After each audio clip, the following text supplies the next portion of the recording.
Hello everyone, my name is गुरु टेहंगुरी और आप सभी का स्वागत है हमारे यूट्यूब चैनल ट्रेंड ब्रोस में। आज हम पूरा आर्टिकल राइटिंग के बारे में देखने वाले हैं यार। पूरी चीजें क्लियर कर दूंगा इस वीडियो का, तो आपके दिमाग में एक डाउट भी नहीं बचने वाला है। पूरा फॉर्मेट हम देखेंगे, कुछ टिप्स मैं आपको बताऊंगा, एग्जाम्पल मैं आपको दिखाऊंगा। इसके बाद आपके बोर्ड में आधे मार्क्स भी नहीं कटने वाले।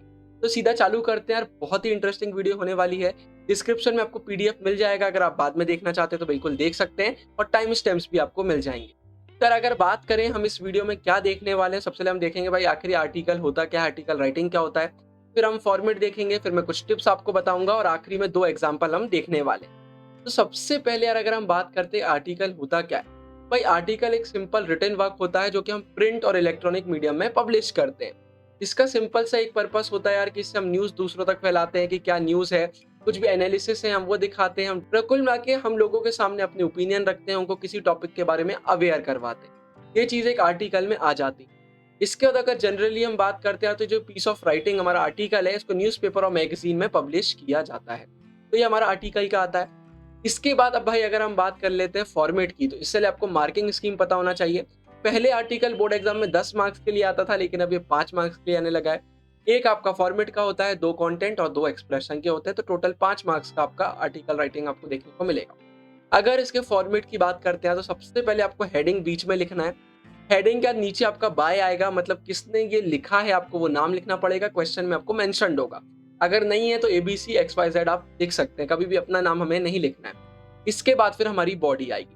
बॉडी में आपको 3 से 4 पैराग्राफ लिखने हैं। पहला जो आपका पैराग्राफ रहेगा वो इंट्रोडक्शन का रहेगा। मतलब जिस भी टॉपिक पर आप आर्टिकल लिख रहे हैं उसका इंट्रोडक्शन लिखेंगे कि भाई इस टॉपिक से आप क्या समझते हैं, उसका मीनिंग क्या है।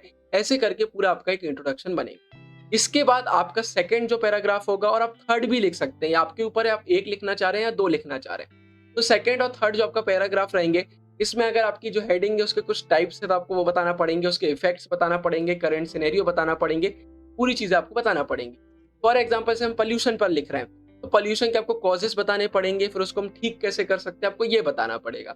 ऐसे चाहिए कि आपका पैराग्राफ 2 चलेगा, आप 2 और 3 इसको 2 में भी बना सकते हैं। इसके बाद अगर आपने ऊपर 2 पैराग्राफ बनाए हैं तो थर्ड आपका कंक्लूजन होगा, और ऊपर आपने 3 पैराग्राफ बनाए तो फोर्थ आपका कंक्लूजन होगा। अब इसको आपको एंड करना है, मतलब आपका जो भी टॉपिक है उसको कुछ भी करके आप आखिरी में एंड करेंगे, तो ये पूरा करके हमारा एक आर्टिकल चलता है। आप कोट्स का यूज कर सकते हैं इसको और अच्छा बनाने के लिए। तो ऐसा आर्टिकल चलता है, 3 से 4 पैराग्राफ में ये आता है। सबसे ऊपर हेडिंग, फिर बाय किसने लिखा है, फिर बॉडी, बॉडी में 3 से 4 पैराग्राफ। तो ये पूरा हमारा फॉर्मेट हो जाता है। इसके बाद अगर कुछ टिप्स की बात करें यार, तो पहला आता है थिंक बिफोर यू राइट। हम क्या करते हैं यार, बोर्ड एग्जाम में सबसे बड़ी गलती कर देते हैं, लिखना चालू कर देते हैं और बीच में अटक जाते हैं, हमें समझ में ही नहीं आता है अब क्या लिखना है। पहले ही दिमाग में फ्रेम करो, मैं कितने पैराग्राफ लिखने वाला हूँ, कौन से पैराग्राफ में मैं क्या लिखूंगा, क्या मैं कोई कोट्स यूज करने वाला हूँ, कैसा क्या मेरी चीजें चलने वाली। ये आपको पूरा सोचना पड़ेगा, फिर आपको लिखना चालू करना पड़ेगा। ऐसा आर्टिकल चलता है। उसके बाद आपका जो स्टार्ट है और जो एंड है वो बहुत शानदार होना चाहिए। आर्टिकल की स्टार्टिंग लाइन बहुत इंपॉर्टेंट, क्योंकि जब चेकर वो चेक कर रहा है तो उसका दिल खुश हो जाना चाहिए। और एंडिंग भी बहुत अच्छा होनी चाहिए। मेन फोकस एक चेकर का स्टार्टिंग और एंडिंग पर ही होता है। इन दोनों को आपको अच्छे से करना है। फिर वर्ड लिमिट पूरी अच्छे से फॉलो करना है, एक्सीड बिल्कुल भी नहीं करना है। थोड़ा बहुत चल जाएगा लेकिन ज्यादा नहीं करना है।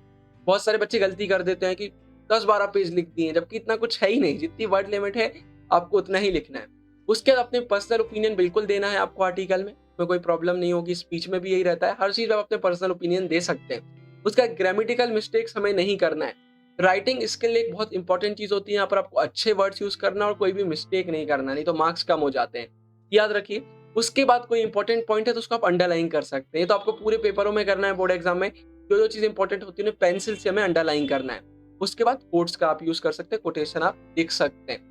इसके बाद यार सीधे अब हम कुछ एग्जांपल देख लेते हैं। 2 एग्जांपल मैं लेकर आया हूँ, आपको एक मैं रीड करके बताऊंगा, दूसरा नहीं करूंगा क्योंकि टाइम वेस्ट करने का कोई सेंस नहीं, आपको नीचे पीडीएफ मिल जाएगा। तो भाई अगर पहले की बात करते हैं तो यहाँ पर हमें टॉपिक दिया हुआ है, grow more trees to reduce pollution, मतलब ज्यादा ट्रीज उगाइए जिससे पॉल्यूशन कम हो। तो देखते हैं इसको कैसे लिखा जाता है। सबसे पहले टॉप में हमारी हेडिंग आ जाएगी, जैसे मैंने कहा। फिर बाय किसने लिखा है, तो राधिका ने लिखा है, ऐसा पूरा आपको क्वेश्चन में दिया होगा, वही आपको लिखना है। उसके बाद देखिए इसको कोट से चालू कर दिया गया है। Trees are poems the earth writes upon the sky, मतलब एक बहुत धांसू सा हमने इंट्रोडक्शन अब चालू किया है। Trees and plants are one of the main reasons why mankind came into existence, हमने एक फैक्ट के साथ चालू किया कि भाई अगर आज हम जिंदा हैं तो इसके पीछे ट्रीज और प्लांट्स का रीजन है, अगर ये नहीं होते तो हम भी जिंदा नहीं होते। The importance of planting trees has been emphasised time and again, मतलब इसको समय के साथ बार बार बताया गया है इसका importance. This is because of numerous benefits they offer, मतलब इनके इतने सारे बेनिफिट्स हैं जिसकी वजह से इनके बारे में हम बार बार बात करते हैं, और ऐसा पूरा हमने करके एक इंट्रोडक्शन बिल्कुल धांसूसा दे दिया है। अब इसके बाद they make the world a better place to live in. They exhale oxygen and inhale carbon dioxide to maintain the ecological balance in the environment. हमने फिर से फैक्ट रखे कि भाई वो ऑक्सीजन एक्सहेल करते हैं, उसका कार्बन डाइऑक्साइड इनहेल करते हैं, हमारे एनवायरनमेंट को एकदम बैलेंस बनाकर रखते हैं। They also absorb all the harmful gases and give us fresh air to breathe. Trees build a sheet to protect us from the harmful ultraviolet rays. कोई बहुत खतरनाक चीजें हम नहीं लिख रहे हैं, हमने हर क्लासों में पढ़ा हुआ है, वही हम इसमें लिख रहे हैं, एकदम अच्छे से लिख रहे हैं, कोई मिस्टेक नहीं कर रहे हैं। Not only this, they serve as a habitat for birds and various species of animals. This is not it. Trees help in controlling water pollution and preventing soil erosion. हमने पूरे बेनिफिट्स पर benefits लिख दिए और ये बताया कि सिर्फ इंसानों को नहीं, बाकी लोगों को भी, जानवरों को भी इसका बहुत बेनिफिट देखने को मिलेगा, उनको भी इन्हीं ने बचाया है, उनको एक अच्छा सा इन्हें इन्वायरमेंट प्रोवाइड किया है, हमने से करके पूरी चीजें लिखी। फिर इसके बाद हमने पैराग्राफ चेंज किया और हम फिर से चालू कर रहे हैं। The places inhabited by large number of trees are quite cooler compared to the concrete jungles that cannot do without air conditioners. फिर से हमने एक लाइन लिखी, हमने बताया और क्यों ये जरूरी है। फिर unfortunately urbanization is leading to clearing of forest. अब हमने स्टार्टिंग में पूरे बेनिफिट्स बता दिए, हम बता रहे हैं कि दिक्कत कहाँ पर आ रही है। हमने बताया अर्बनाइजेशन एक बहुत बड़ी दिक्कत आ रही है क्योंकि इससे फॉरेस्ट क्लियर होते जा रहे हैं, पार्क्स एकदम क्लियर होते जा रहे हैं। Despite the numerous benefits they offer, इतने बेनिफिट वो दे रहे हैं उसके बाद भी ये चीज हमें देखने को मिल रही है। People come here for morning walks, evening strolls, yoga session and laughter therapy. हमने बताया लोग ये इनका यूज क्यों करते हैं। These also serve as a safe place for the kids to play and socialize. हमने बताया कि किड्स को क्या फायदा होता है। The only way left to preserve them and reap these benefits is to growing them at a faster rate. अब हमने बताया हम चीजें ठीक कैसे कर सकते हैं, बेनिफिट बताया, हमने बताया क्या प्रॉब्लम आ रही है और ठीक कैसे कर सकते हैं, और आखिरी में फिर हमने एक प्रोवर्ब के साथ एंड किया क्योंकि हमें कंक्लूजन अच्छा देना होता है।